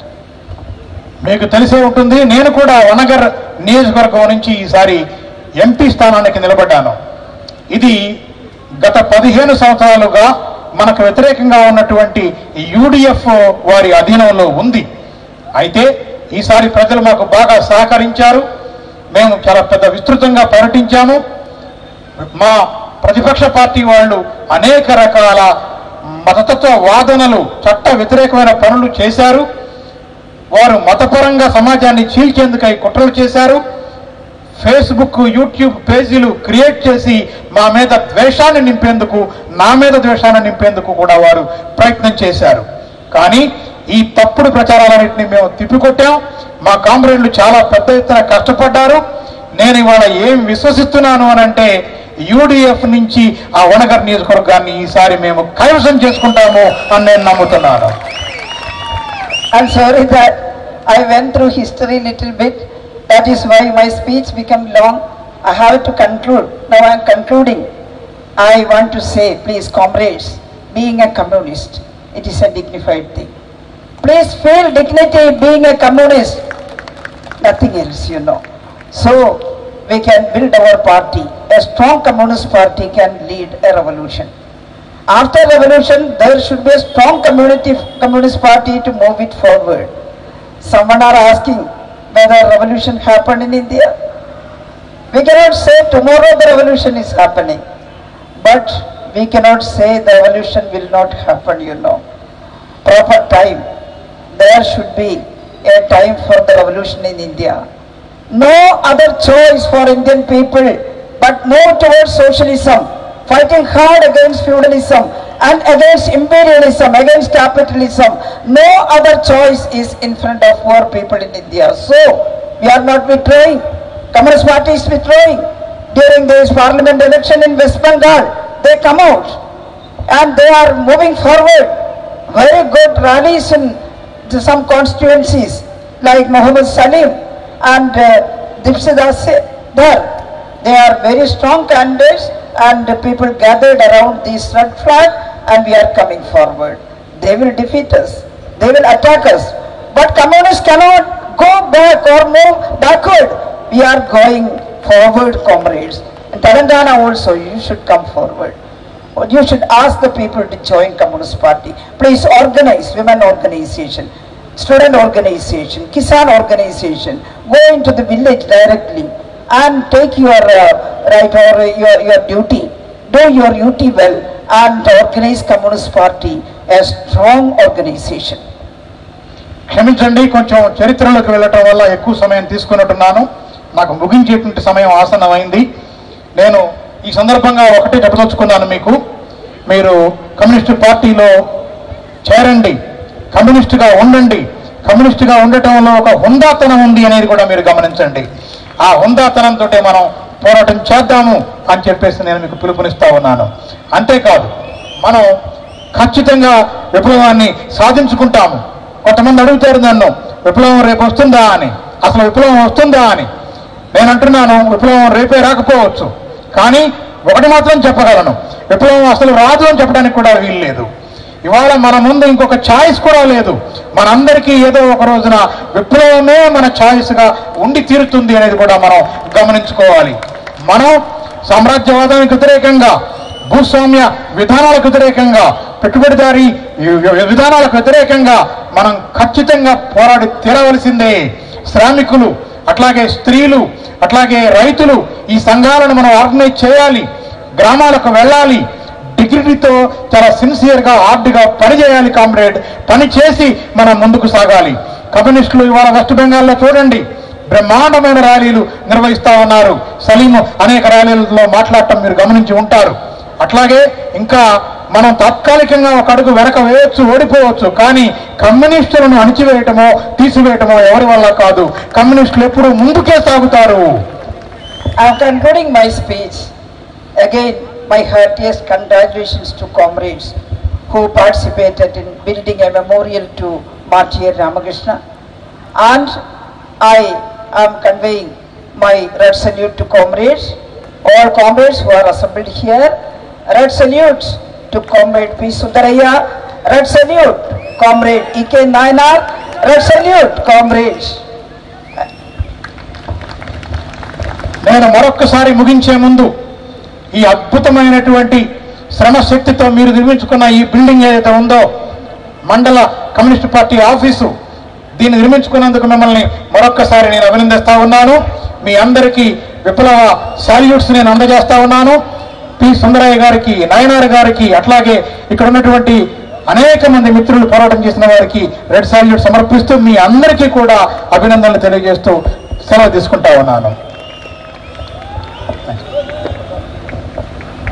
Comrade Shailaja గారికి ఈరోజు 26వ తారీఖు ఎలక్షన్లు అయిపోయాక madam వచ్చేసి మనం అడగగానే మండల committee, జిల్లా పార్టీ కానీ రాష్ట్ర పార్టీ ఎమ్మటే అంగీకరించి మేడంని పిలిపించడం ఖానాపురం హవేలీ కమిటీ నుంచి ముందుగా మేడంకి విప్లవ ధన్యవాదాలు తెలియజేస్తున్నాం. అదేవిధంగా మేడం ఆశించినట్టుగా రాబోయే రోజుల్లో ఈరోజు యూత్ ఏ విధంగా అయితే మన రెడ్ షర్ట్ కవాతు వర్షం పడుతున్నా లెక్క చేయకుండా ఎట్లయితే పాల్గొన్నారో ఆ పద్ధతిలో రామకృష్ణ గారి స్ఫూర్తితోటి మనం ఖచ్చితంగా ఖానాపురం హవేలీలో కమ్యూనిస్టు పార్టీ నిర్మాణానికి పూర్తిగా మండల కమిటీ పూర్తిగా అఖండిత అందరూ కూడా పనిచేసి సాధిస్తామని మీ అందరికీ హామీ ఇస్తూ మేడంకి ప్రత్యేకంగా మరోసారి థ్యాంక్ యూ చెప్తున్నాను. సిపిఎం పార్టీ రాష్ట్ర కార్యదర్శి గారు కామ్రేడ్ తమ్మినేని వీరభద్రం గారిని మాట్లాడవలసిందిగా కోరుతున్నాను.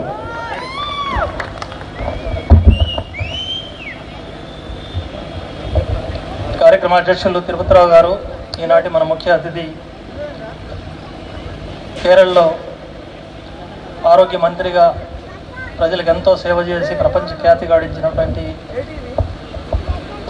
శైలజ టీచర్ గారు, మన రాష్ట్ర నాయకులు, జిల్లా నాయకులు, ఇక్కడ హాజరైనటువంటి మిత్రులందరికీ నమస్కారం.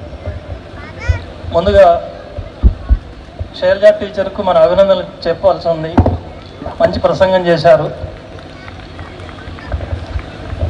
దాంతోపాటు కేరళ ఎన్నికల గురించి కూడా అప్డేట్స్ ఇచ్చారు. గతంలో దురదృష్టవశాత్తు ఒకటే సీట్ అక్కడ గెలవగలిగాం, కానీ ఈసారి జరిగే ఎన్నికల్లో చాలా బాగా జరిగిందని, దాదాపు 12 పైన సీట్లు గెలవబోతున్నామని అనేక విషయాలు చెప్పారు. అందుకు అభినందనలు. ప్రత్యేకించి ఆమె కూడా గెలవబోతున్నందుకు ప్రత్యేకించి అడ్వాన్స్ కంగ్రాచులేషన్స్ మనందరి తరఫున చెప్దాం. ముఖ్యంగా కేరళలో మన కామ్రేడ్స్లో శైలజ టీచర్ చాలా పాపులర్ నాయకురాలు. ఆమె ఆరోగ్య మంత్రిగా ఉండి ప్రపంచానికి తెలిసింది, కానీ లోకల్గా అనేక సంవత్సరాల కమ్యూనిస్ట్ ఉద్యమంలో అంకితమై పనిచేసినటువంటి అనుభవం ఉన్న కామ్రేడు. చాలా నిగర్వంగా, నిడారంభరంగా కమ్యూనిస్ట్ జీవితం జీవించినటువంటి మనిషి. మనందరికీ తెలుసు, గత మంత్రివర్గంలో ఒక నయనారు తప్ప మిగతా మంత్రులందరినీ మార్చేశారు. మనం అక్కడక్కడ కొంతమంది చూస్తుంటాం. విజయేంద్ర, నేను ఏమన్నాను? మనం అక్కడక్కడ చూస్తుంటాం. ఎప్పుడన్నా కమిటీలోంచి ఒక కామ్రేడ్ని తగ్గిస్తా అంటేనే వాడు కోపం వస్తుంది. అట్లాంటిది మంత్రివర్గంలోంచి తగ్గినా సరే ఆ రకంగా సెంట్రల్ కమిటీ స్థాయిలో ఉండి పనిచేస్తూ మళ్ళీ ఇప్పుడు పార్లమెంటుకు పార్టీ నిర్ణయిస్తే అభ్యర్థిగా పనిచేస్తున్నారు. ముందు ఇలాంటి ఆదర్శమైన కామ్రేడ్స్ నుంచి మనం అట్లాంటి డిసిప్లిన్ నేర్చుకోవాల్సిన అవసరం ఉంది. అందుకు కేరళ శైలజ టీచర్ మనకు టైం ఇచ్చి వచ్చినందుకు ఖమ్మం కామ్రేడ్స్ తరఫున, తెలంగాణ కామ్రేడ్స్ తరఫున వారికి మరొకసారి అభినందనలు తెలియజేస్తున్నాను. ఇంకా ఈరోజు ఎక్కువ మాట్లాడాను నేను, 2 నిమిషాలు. ఈరోజు సుందరయ్య గారి వర్ధంతి. సుందరయ్య అంటే ఒక వ్యక్తి కాదు, మనందరికీ తెలుసు, ఒక మహాశక్తి. తెలంగాణ సాయుధ పోరాటానికి నాయకత్వం వహించి నడిపినటువంటి నాయకుడు. అంతేకాదు కమ్యూనిస్ట్ ఉద్యమంలో భారతదేశంలో వచ్చినటువంటి అనేక సిద్ధాంత సమస్యల్లో, అంతర్గత రాజకీయ పోరాటంలో తలమునకలై కమ్యూనిస్ట్ ఉద్యమాన్ని రక్షించినటువంటి సైద్ధాంతిక శక్తి సుందరయ్య. సిద్ధాంత రీత్యా కమ్యూనిస్ట్ పార్టీ కార్యకలాపాల రీత్యా గొప్ప నాయకుడే కాదు, వ్యక్తిగతంగా తన సొంత జీవితంలో కూడా ఆదర్శనీయమైనటువంటి కామ్రేడ్. తన వ్యక్తిగత జీవితంలో ఆర్థిక విషయాల్లో కానీ, నైతిక విషయాల్లో కానీ, ఇంకా అనేక రకాల క్రమశిక్షణలో కానీ, కార్యకర్తలను ప్రేమించడంలో కానీ, ప్రజల్లో కలిసిపోవడంలో కానీ ఎన్నో ఆదర్శాలని మనకు నేర్పినటువంటి నాయకుడు సుందరయ్య గారు. ఆ సుందరయ్య గారి వర్ధంతి రోజున మనం ఈ కార్యక్రమం నిర్వహించుకుంటున్నాం.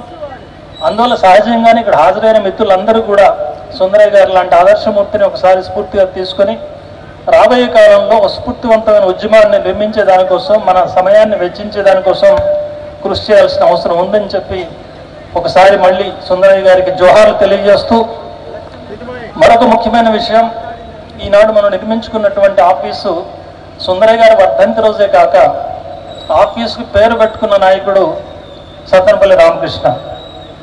సత్తెనపల్లి రామకృష్ణ పెద్ద నాయకులతో పోలిస్తే చిన్నవాడు కావచ్చు, కానీ చిన్న నాయకుడైనా సరే పెద్ద మనసున్నవాడు, పెద్ద గొప్ప మనస్తత్వం ఉన్నవాడు రామకృష్ణ.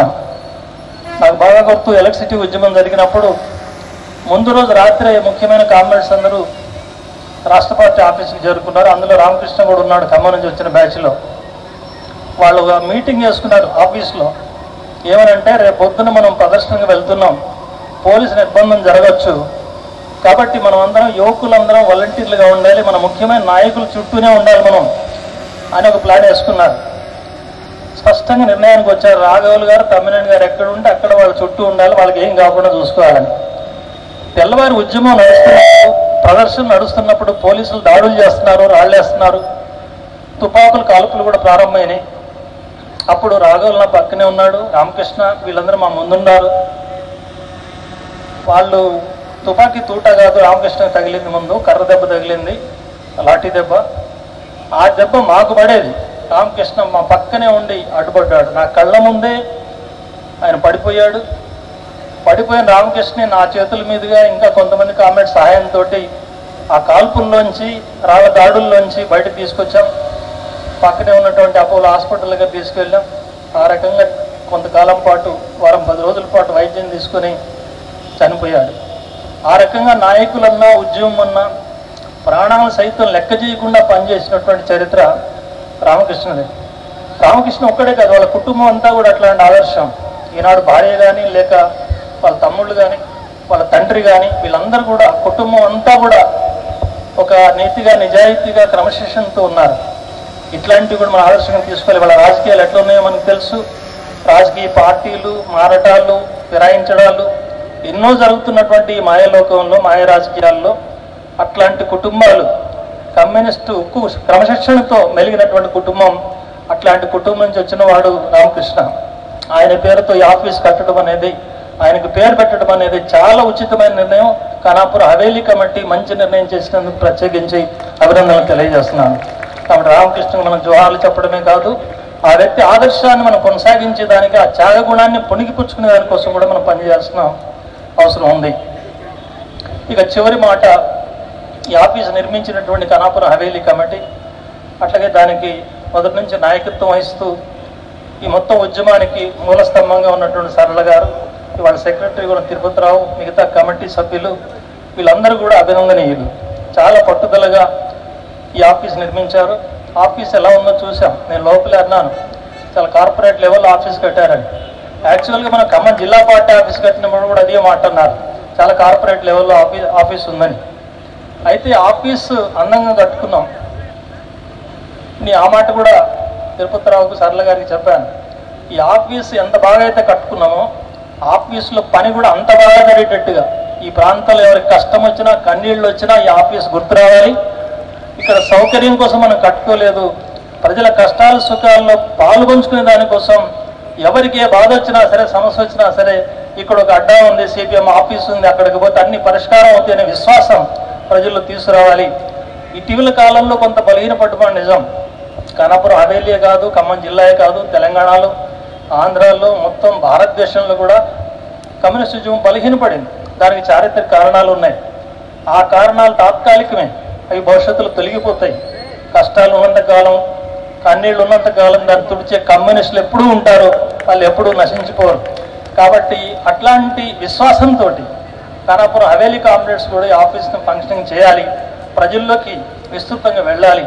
ఆ రకంగా ఈ ఆఫీస్ నిర్మాణాన్ని అందంగా కట్టుకోవడమే కాదు, అందమైన ఉద్యమాన్ని కట్టడానికి కూడా, నిర్మించడానికి కూడా కృషి చేయాలని చెప్పి, అట్లా చేసే కృషిలో మేము అందరం అన్నదండలుగా ఉంటాం.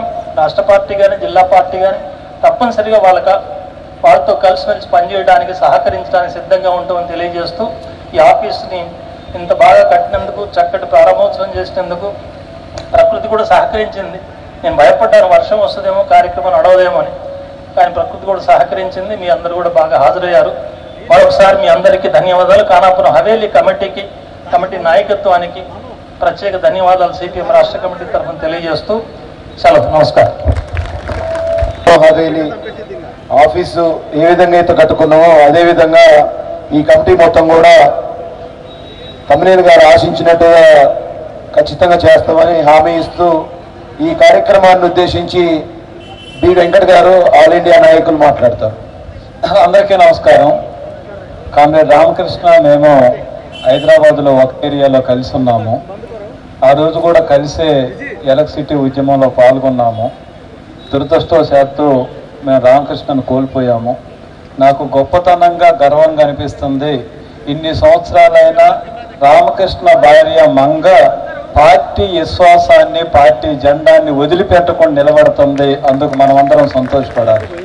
అంతేకాదు ఈరోజు ప్రదర్శనలో రామకృష్ణ కూతురు జెండా పట్టుకొని వాళ్ళ నాన్న ఆశయాన్ని సాధిస్తానని ప్రదర్శన ముందు భాగంలో నడిచింది కామ్రేడ్ రామకృష్ణ. అందుకే సమాజంలో కొంతమంది పుట్టడం చనిపోవటం సహజం, బతికున్నా కొంతమంది చనిపోయిన వాళ్ళ కింద లెక్క. చనిపోయినా శారీరకంగా చనిపోతారు, కానీ మానసికంగా మనతోనే ఉంటారు. ఎర్ర జెండా ఉన్నంతకాలం, సమాజం ఉన్నంతకాలం రామకృష్ణ బతికే ఉంటాడు, ఆయన ఆశయాలు మనతోనే ఉంటాయని మనం సగర్వంగా చెప్పొచ్చు. మిత్రులారా, తమిళ గారు చెప్పినట్టు ఎర్రజెండా కొన్ని ఇబ్బందులు రావచ్చు, కొన్ని కష్టాలు రావచ్చు. నేను ఈ మధ్య ఒక పత్రికలో వచ్చిన కార్టూన్ చూశాను. ఆఫ్రికా దేశాల్లో ఇప్పటికీ కొన్ని తెగలు చాలా వెనకబడి ఉంటాయి. చీకటి ఏంటో తెలియదు, ఎండ అంటే ఏంటో తెలియదు, వర్షం అంటే ఏంటో తెలియదు. కానీ వారి సంతోషం ఏమిటంటే చీకట్లో ఉండటానికి ఇష్టపడతారు. చీకట పడ్డదంటే రోడ్డు మీదకి వచ్చి నాట్యం చేస్తూ ఉంటారు. ఒక రోజంతా సూర్యుడికి మేఘాలు కమ్మితే చీకట పడదు అనుకొని రోడ్డు మీదకి వచ్చి డ్యాన్స్ చేస్తూ ఉన్నారు. కొద్దిసేపు అయిన తర్వాత మేఘాలు ఎలిసిపోయినాయి, సూర్యుడు వచ్చారు, వాళ్ళు తెల్లమొఖం వేసుకొని ఇంట్లోకి వెళ్ళారు. అట్లే కమ్యూనిస్టులకి సూర్యుల్లాగా మేఘాలు పట్టి ఉండొచ్చు, ఓడిపోవచ్చు, కానీ భవిష్యత్తుకి ప్రత్యామ్నాయం ఏమిటంటే కమ్యూనిస్టు తప్ప ఇంకొకటి కాదు ఈ సమాజానికి అనేది ఏదో ఒక రోజు ప్రజలు తెలుసుకుంటారు, కమ్యూనిస్ట్ ఉద్యమాన్ని ఆదరిస్తారు. సుందరయ్య గారు, రామకృష్ణ గారి ఆశయాలతో మనందరం అట్లా ముందుకు పోవాలని తెలియజేస్తూ మిత్రులారు. బి వెంకట గారికి ధన్యవాదాలు. ఈ కార్యక్రమాన్ని ఉద్దేశించి మాజీ సర్పంచ్ కామ్రేడ్ బుగ్గవీటి సర్ల గారు మాట్లాడతారు. సభాధ్యక్షులు తిరుపతిరావు గారు, అట్లాగే మన గారికి, అట్లాగే రాష్ట్ర కార్యదర్శి తమ్మినేని వీరభద్రం గారు, వేదిక పైన జిల్లా, రాష్ట్ర, ఆల్ ఇండియా నాయకులు, ముందున్న పెద్దలందరికీ కూడా నమస్కారం. నాకంటే ముందు మాట్లాడిన పెద్దలు చెప్పినట్టు బిల్డింగ్ పేరు రామకృష్ణ పేరు పెట్టుకోవడం నిజంగా చాలా గర్వించదగ్గ విషయం. ఆ కుటుంబం మొత్తం కూడా పార్టీకి నిజాయితీగా కట్టుబడి పార్టీ కోసం ఏదైనా చేస్తామని చెప్పి అత్యంత పేదరికంలో ఉన్న కుటుంబం అయినప్పటికీ కూడా గ్రామ స్థాయి నుంచి ఇక్కడికి వచ్చి రాష్ట్ర కార్యకర్తగా ఎదిగిన రామకృష్ణ ఆనాడు చనిపోయిన ఇప్పటి వరకు ఆ కుటుంబం మొత్తం కూడా పార్టీ హోల్ టైమర్స్గా, పార్టీ సభ్యులుగా కొనసాగుతున్నారు.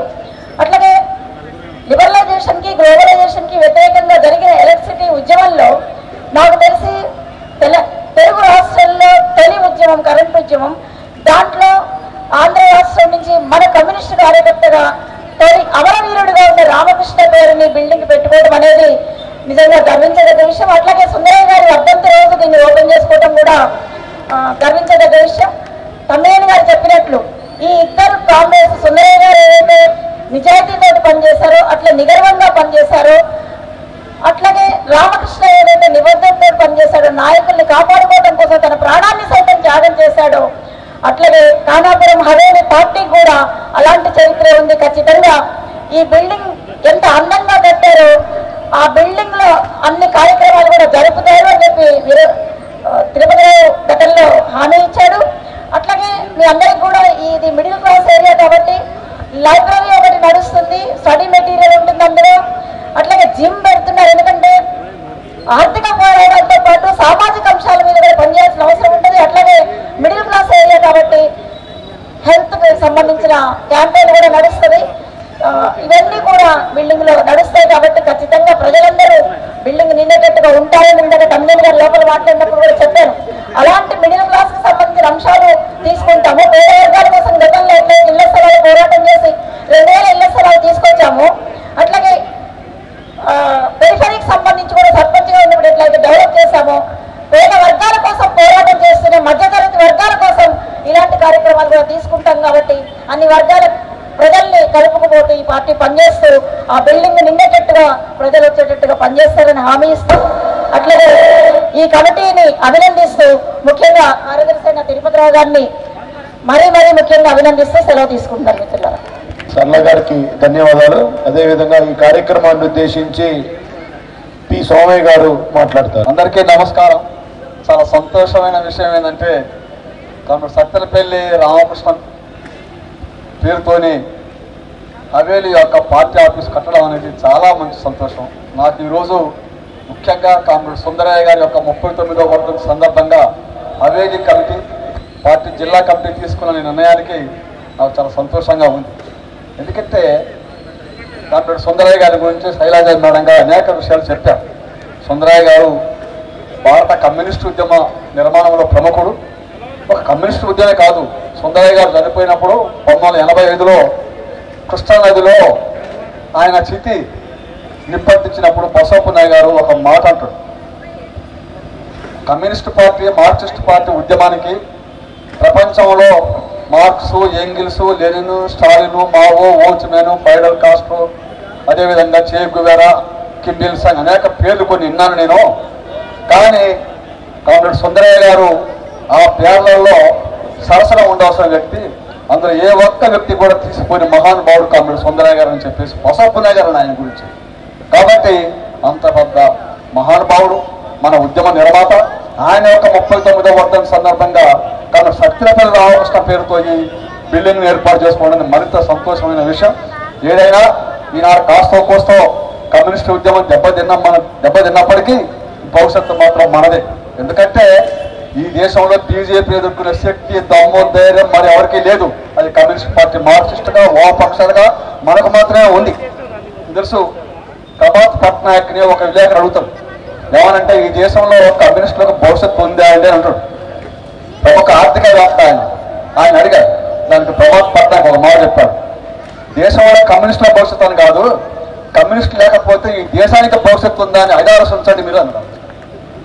అంటే ఇంతమంది కమ్యూనిస్టులు ఇక్కడ ఉన్నారు అంటే ఒకసారి